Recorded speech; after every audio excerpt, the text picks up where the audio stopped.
नमस्कार शेतकरी बंधूंनो, मी अनिल चव्हाण की बायोफॅक्टर प्रतिनिधी. आपण बबन भाऊ पवार यांच्याकडे क्लासात डेमो लावले होते. एका क्लासामध्ये रासायनिक खत टाकलं होतं आणि एका क्लासामध्ये आपलं बायोफॅक्टरचं बायोएक्सेल ट्रिओ टाकलं होतं.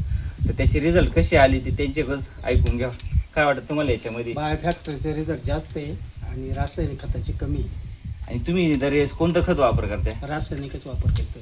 आणि आपण जेव्हा डेमो टाकत होतो तेव्हा काय प्रोसेस केली होती सांगायचं आपल्या कृषी एकात रासायनिक खत टाकलं, एकात बायोचं खत टाकलं, गव्हाचे दाणे टाकून माती टाकून ती एकच माती दोन्हीकडे टाकली आणि वाढण फुटवेल मुळे झालं.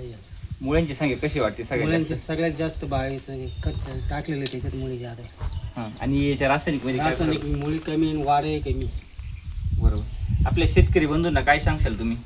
बायोचंच खत वापरा, रासायनिक बायोफॅक्टरचं. बायोफॅक्टरचं खत वापरा आणि रासायनिक खत कमी करा.